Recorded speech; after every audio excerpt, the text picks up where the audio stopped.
las preguntas pues estemos todos. ¿Les parece? Ok, Perfecto. entonces mi querido Carlos, inicias tú, por favor. Muy bien. Bueno, espero que se vea la presentación y que se escuche bien. Bueno, pues la ponencia tiene por nombre La cultura política como distanciamiento de la democracia en el siglo XXI. Pues es un trabajo que realicé, digamos, es el resumen de mi trabajo en la maestría en sociología en la Ibero. Y bueno, pues voy a comenzar pues en este momento. Pues bueno, el estudio académico de la cultura política tiene un aliento de más de 50 años, desde los investigadores Gabriel Almond y Sidney Verba en la década de 1960, propusieron un estudio comparativo en 5 países, entre ellos México, del cual posteriormente se desprendería una clasificación de la cultura política en 3 tipos: parroquial, de súbdito y participativa. Las aportaciones de este estudio de Almond y Verba permitieron seguir la construcción de modelos teóricos que entenderán la cultura política en formas que hoy abordo con el nombre de aproximaciones teóricas, es decir, diferentes perspectivas desde diversos supuestos que pretenden dar una explicación al comportamiento político de los ciudadanos. En este sentido, trataremos aquí el concepto de cultura política como un conjunto de actitudes, disposiciones, opiniones compartidas por una sociedad respecto de su sistema político, el cual es alimentado por valores y se dan en un contexto social determinado. De esta manera abordaré, como lo ven aquí, 6 aproximaciones teóricas con el fin de debatir algunos andamiajes conceptuales en sus sentidos epistemológicos, axiológicos y antropológicos, de tal forma que se logre exponer cómo el aprender este fenómeno sociopolítico tiene incidencias en la forma de entender a la ciudadanía, sobre todo en la democracia. Para partir de una base común y dotar de contexto a la democracia liberal, utilizaré la redefinición de Robert Dahl de democracia como un sistema político que, cito a Robert Dahl, provee oportunidades para una participación efectiva, igualdad en el voto, ganar un conocimiento ilustrado, ejercer, ejercer control final sobre la agenda y la inclusión de los adultos. Cierro la cita de Dahl. En este sentido, en palabras de Ronald Inglehart, la literatura de la cultura política argumenta que la evolución y la persistencia de la democracia requiere de la emergencia de ciertos hábitos y actitudes de apoyo entre el público en general. En este sentido, un sistema político democrático va de la mano con una cultura política a este. A esta cultura, Almond y Verba la llamaron cultura cívica.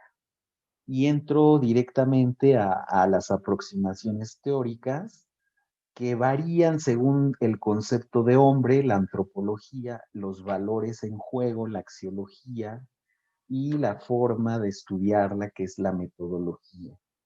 He identificado 6 aproximaciones teóricas que darán pesos específicos a estos elementos en sus enfoques. El primero es la política comparada, pues básicamente se basa en un principio conductista bajo las premisas de una teoría empírica que propone hipótesis contrastables empíricamente y una explicación que especifica el conjunto de condiciones para que se presente un fenómeno. Bajo este enfoque, dado su afán de traducción del fenómeno sociopolítico a mediciones concretas, se han podido realizar eh, pues diferentes comparaciones de actitudes, disposiciones y percepciones del ciudadano hacia su sistema político lo cual nos brinda información de la cercanía o alejamiento de los valores de una sociedad concreta para el ejercicio democrático. En este punto quisiera adherirme a la idea de Bobbio en su libro El futuro de la democracia, cuando afirma que los ideales de la democracia son la tolerancia, la no violencia, la renovación gradual de la sociedad mediante el libre debate de las ideas y la fraternidad. Creo que con este pensador, que estos 4 ideales representan los valores necesarios para lograr una plenitud democrática más allá de lo procedimental. El segundo enfoque es la elección racional.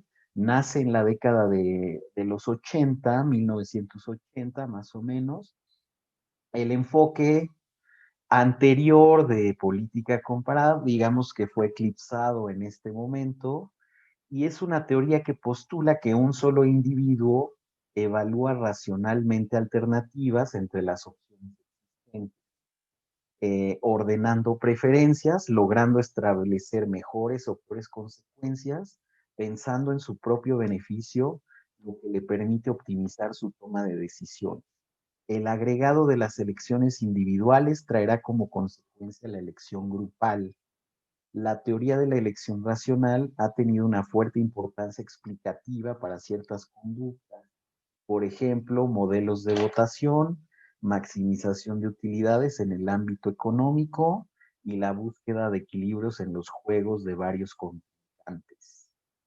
El siguiente enfoque es la corriente interpretativa o de sociología interpretativa, que pues hablará más adelante, se referirá a la cultura política, recreando elementos del acervo social en conjunción con hábitos, humores, sensibilidades y visiones morales, con el fin de crear cadenas de acción según los fines a los que se quiera llegar. La corriente interpretativa, por lo tanto, toma en consideración elementos religiosos, emotivos e históricos, los cuales tienen su origen de estudio en la sociología de Max Weber, cuando este pensador pues, se pregunta por la relación causal entre un ideal religioso y un ethos económico, principalmente en su libro La ética protestante y el espíritu del capitalismo. En cuanto a cultura política, esto se ve reflejado en un acervo social e histórico precedente a la participación política, es decir, el ciudadano carga con una serie de conexiones cognitivas y emotivas que lo definen en sus conductas respecto de lo público, de tal manera que la cultura política se ha instalado inconscientemente desde la pertenencia a una sociedad determinada. Aclaro que esta cultura política puede no ser coherente con el sistema político en el cual vive el ciudadano. Por ejemplo, los estudios nos dicen que en México, aunque el sistema político oficialmente es democrático, pues todavía hay resabios de una cultura autoritaria. El cuarto enfoque es capital social, que es otra manera de abordar a la cultura política. Pierre Bourdieu lo define, lo cito, como el conjunto de los recursos actuales o potenciales vinculados a la posesión de una red duradera de relaciones más o menos institucionalizadas de interconocimiento e interreconocimiento. Cierro la cita de Bourdieu. Más adelante, James Goldman aportará su propia definición partiendo de 2 tradiciones. Por un lado, la del actor como ser social, con una acción gobernada por normas y reglas, y por otro lado, la del actor dirigido a metas, independiente y con un interés personal. En esta perspectiva, Robert Putnam lleva este concepto a la virtud cívica en tanto resulta un factor de diferenciación de comunidades con mejores o peores gobiernos. Asimismo, la confianza social y la conciencia cívica distinguirán el desempeño de las sociedades medidas a través del bienestar, acervo de recursos y buen gobierno.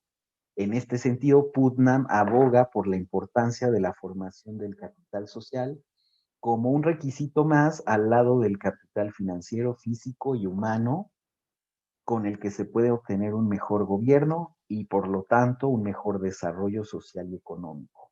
Incluso es ilustrativo que uno de sus libros se titule en inglés, traducido al español, Jugando solo al boliche, el colapso y el renacimiento de la comunidad americana.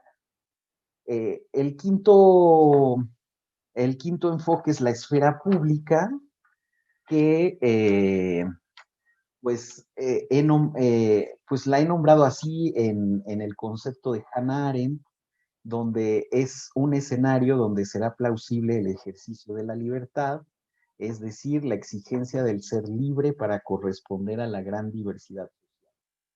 De la definición de política de Hannah Arendt, la esfera pública, al igual que el mundo en común, nos junta y no obstante impide que caigamos uno sobre otro.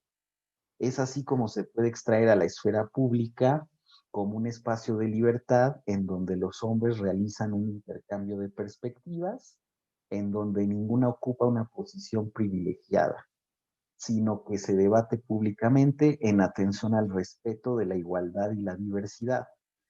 El filósofo alemán Jürgen Habermas enriquecerá esta perspectiva, pues en adición a las nociones de libertad e igualdad de Hannah Arendt, esgrimirá más allá la razón y la voluntad como expresiones de la opinión pública.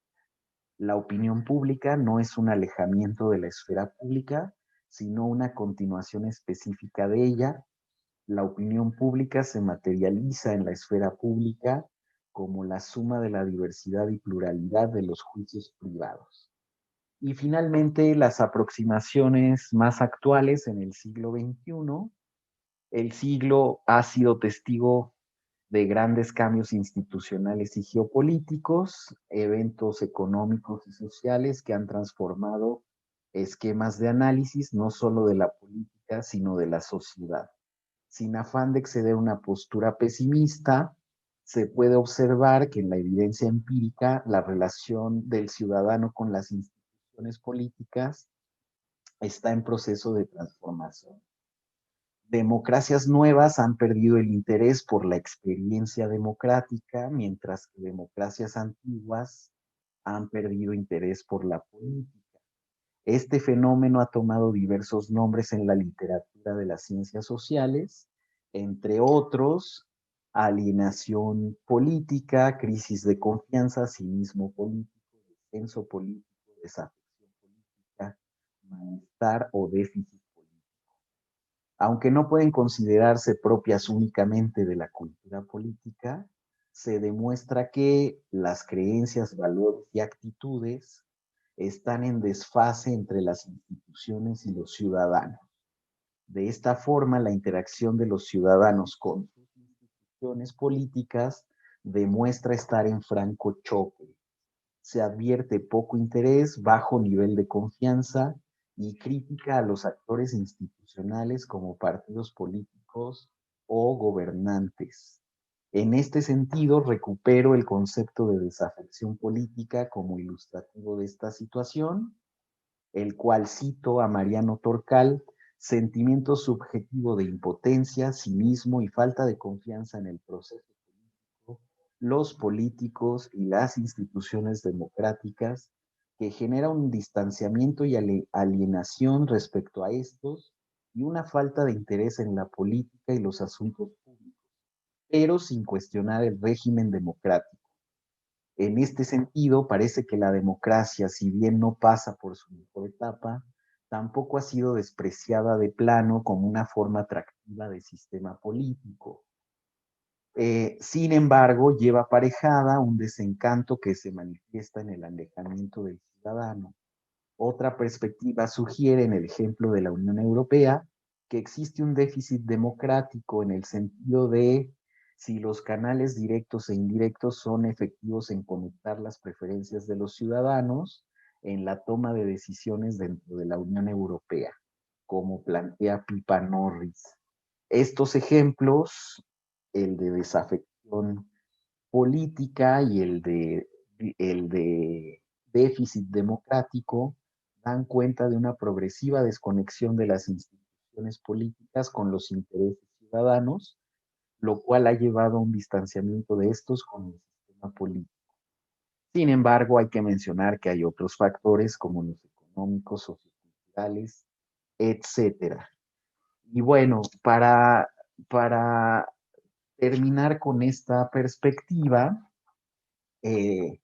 pues quiero hablar de que después de revisar estas aproximaciones y de haber hecho énfasis en la corriente interpretativa y las corrientes de análisis del siglo XXI, pues en este contexto de grandes transformaciones, lo que vemos es que pues el uso de nuevas tecnologías, los cambios de régimen en estados-nación, la ampliación del espectro de conocimiento del sistema político democrático, pues ha generado cambios tanto positivos como negativos en el ciudadano.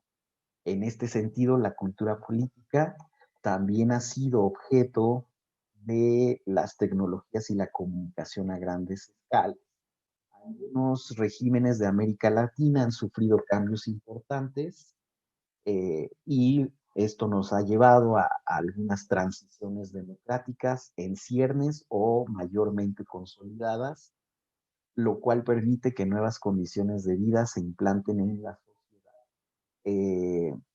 Sin embargo, hay un malestar, como lo habíamos planteado, siguiendo el análisis de Mariano Torcal, eh, y aquí es interesante notar que el apoyo a la democracia en Europa Occidental es de un 78% en la media, eh, pero sin embargo algunos países pues tienen un índice de apoyo menor, como lo podemos ver en esta tablita.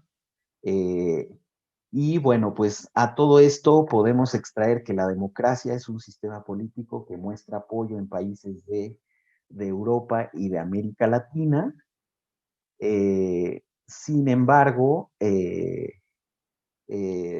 pues aún vemos que algunas instituciones carecen de completa legitimidad.